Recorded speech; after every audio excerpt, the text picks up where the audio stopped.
atas petunjuk penyelamat kita dan menurut ajaran ilahi, maka beranilah kita bernyanyi, Bapa kami yang ada di surga, dimuliakanlah namamu. Saudara-saudara terkasih, selamat pagi, salam jumpa lagi dalam Sabda Siap Saji, Jumat 9 Juli 2021, hari biasa pekan ke-14. Juga peringatan hari ulang tahun Seminari Roh Kudus Tuke ke-68. Sekaligus juga untuk mengingatkan tabisan imamat pertama di Bali untuk almarhum Romo Servasius Subagio 9 Juli. Marilah kita berdoa dalam nama Bapa, Putra, dan Roh Kudus. Amin. Allah Bapa sumber belas dan cinta kasih, rasakanlah kami kiranya dengan Roh Kudus agar dapat mewartakan belas dan cinta kasih-Mu serta memasang lambang kesetiaan-Mu, damai sejahtera bagi semua orang yang berkenan di hati-Mu. Demi Yesus Kristus Putra-Mu dan pengantara kami, kini dan sepanjang masa. Amin. Tuhan bersamamu dan bersama rohmu. Inilah Injil Yesus Kristus menurut Matius. Dimuliakanlah Tuhan. Matius bab 10 ayat 16 sampai dengan 23. Pada suatu hari Yesus bersabda kepada ke-12 muridnya, "Lihat, aku mengutus kalian seperti domba ke tengah-tengah serigala. Sebab hendaklah kalian cerdik seperti ular dan tulus seperti merpati. Tetapi waspadalah terhadap semua orang. Sebab ada yang akan menyerahkan kalian kepada majelis agama, dan mereka akan menyesah kalian di rumah ibadatnya. Karena aku, kalian akan digiring ke muka penguasa dan raja-raja sebagai suatu kesaksian bagi mereka dan bagi orang-orang yang tidak mengenal Allah. Apabila mereka menyerahkan kalian, janganlah kalian khawatir akan bagaimana dan akan apa yang harus kalian katakan. Karena semuanya itu akan dikurniakan kepadamu pada saat itu juga. Karena bukan kalian yang akan berbicara, melainkan Roh Bapamu. Dialah yang akan berbicara dalam dirimu. Orang akan menyerahkan saudaranya untuk dibunuh. Demikian pula seorang ayah terhadap anaknya. Anak-anak akan memberontak terhadap orang tuanya dan akan membunuh mereka. Dan kalian akan dibenci semua orang karena namaku.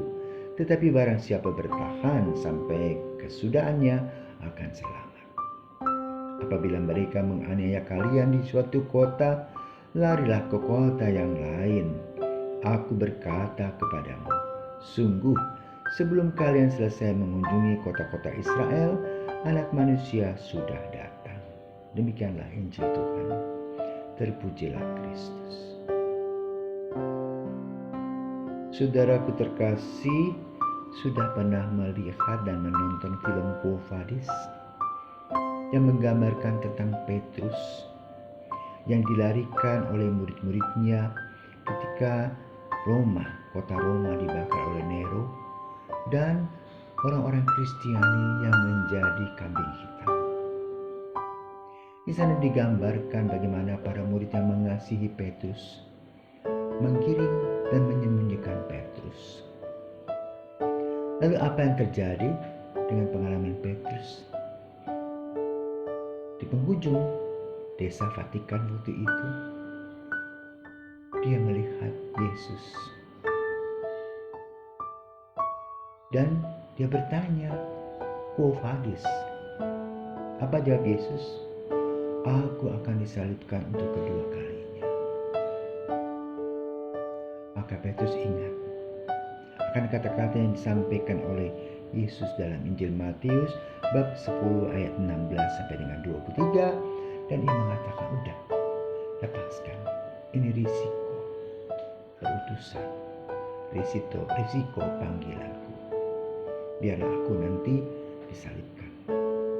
Dan ketika Algojo menangkap Petrus, maka dia mengatakan, "Oke, salibkan aku, tetapi jangan sama seperti Tuhanku. Kepalaku harus ke bawah, kakiku ke atas." Maka Petrus disalibkan, dan kepala ke bawah, kaki ke atas.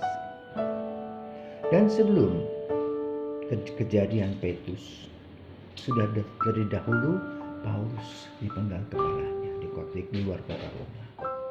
Maka saat ini kalau kita pergi ke sana, ke Roma, kita akan bisa mengunjungi Basilika Santo Petrus di kota Vatikan dan Basilika Santo Paulus di luar kota Roma.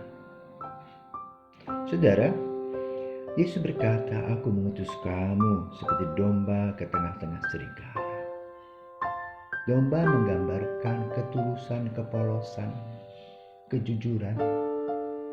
Sementara serigala menggambarkan keserakahan, gila kuasa, semena-mena yang ingin menerkam orang-orang benar, orang-orang licik, orang-orang yang suka mencuri, orang-orang suka merampok, akan menghancurkan orang-orang yang betul-betul hidup dalam kedisiplinan dan kejujuran. Dan itu terjadi di segala lapisan di bumi ini. Maka lalu Yesus katakan, "Hendaklah kalian cerdik seperti ular, tulus seperti merpati, waspada kepada semua orang." Apa artinya? Cerdik seperti ular, menggunakan akal sehat, melihat gejala-gejala, simptom-simptom yang ada. Seperti saat ini, dengan merebaknya coronavirus Delta, orang dianjurkan untuk memakai masker 2 lapis sekali pergi keluar. Karena apa? Virusnya sudah bertebaran. Jangan kita menantang. Karena apa? Kita bukan orang kudus, bukan orang sakti, tetapi orang yang lemah secara fisik. Maka kita harus cerdik. Dikatakan stay at home, ya pergi, tinggal di rumah, jangan berkerumun. Orang-orang sering tidak sadar mau berkerumun ke sana kemari seolah-olah sehat. Virus ini tidak kelihatan. Maka kita harus cerdik kalau kita mau sehat. Tulus seperti merpati, menggunakan hati, berbelas kasih kepada orang. Kalau kita tahu bahwa diri kita positif coronavirus, jangan bertandang. Artinya kita membawa virus kepada orang lain. Ketika kita mendengar orang yang kena COVID positif, tetangga kita yang tidak punya apa-apa, beri apa yang kita bisa bantu. Entah dengan doa, entah dengan kirim apa, begitu, obat-obatan dan sebagainya. Juga waspada terhadap semua orang. Dulu kalau kita dengar bel akan ada tamu, senang. Sekarang pikir 2 kali. Kenapa? Virus mengancam dunia ini. Risiko perutusan. Saudaraku terkasih, kita semua diutus, dipilih oleh Yesus menjadi pengikutnya. Maka kita diutus untuk apa? Mewartakan kabar gembira kepada semua orang bahwa kita dipilih oleh Yesus untuk mendapatkan kebahagiaan. Dan kebahagiaan itu mahal. Yang kita biasa sibuk terributkan adalah kesenangan. Tapi yang paling utama dan penting adalah kepuasan batin. Bagaimana kepuasan batin bisa kita rasakan? Pertama, kita merasa sejajar dengan semua orang. Bukan dengan keangkuhan, tetapi dengan kerendahan hati. Kedua, berbelas kasih seperti Tuhan dan solider. Yesus datang sebagai manusia, solider kepada kita manusia. Kita pun juga harus solider kepada orang-orang, terutama orang-orang yang lebih lemah dari kita. Entah secara strata sosial, secara ekonomi, juga secara biologis. Sebagai seorang yang diutus, kita tahu risiko bahwa kita 24 jam harus membuka diri, membantu banyak orang, mendengarkan dengan sungguh. Biar ada waktu di luar corona nanti, yaitu mengunjungi seperti dulu, fisik.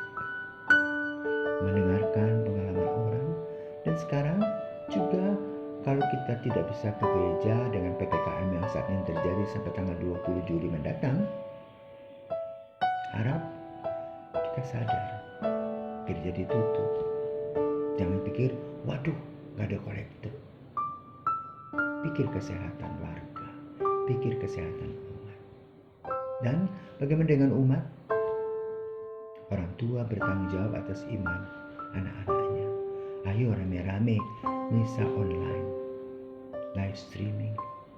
Dan di sana anak harus berpakaian dengan sopan sebagaimana kalau mau pergi ke gereja. Jangan pakai pakaian tidur nongkrong di situ, nonton live streaming itu namanya, bukan merayakan Ekaristi. Inilah perutusan pada zaman kita. Maka kita harus melayani semua orang. Yang berarti juga kita melayani Kristus di mana saja kita berada. Dikatakan di dalam Injil, orang akan diserahkan kepada yang tidak menyetujuinya. Ya, ada sebagian tempat di mana kebebasan beragama diikat, kebebasan agama dimandulkan. Nah, di sana kita harus juga menggunakan sistem tadi. Hendaklah cerdik seperti ular, tulus seperti merpati. Pergi dari tempat, tinggalkan lokasi itu untuk mencari tempat yang aman agar bisa beribadah, agar bisa berdoa, agar bisa berkarya dan melanjutkan panggilan dan perutusan Yesus. Semoga kita diberkati. Selamat kepada Seminari Tukwa yang merayakan 60 tahun usianya. Semoga banyak panggilan yang tetap diberikan oleh Tuhan dan para pembinanya pun juga diberkati dengan memberikan yang terbaik seperti apa yang dikatakan oleh Dr. Shadrach. Aje buat Ajis, berikanlah yang terbaik. Tuhan menyertai kita. Amin.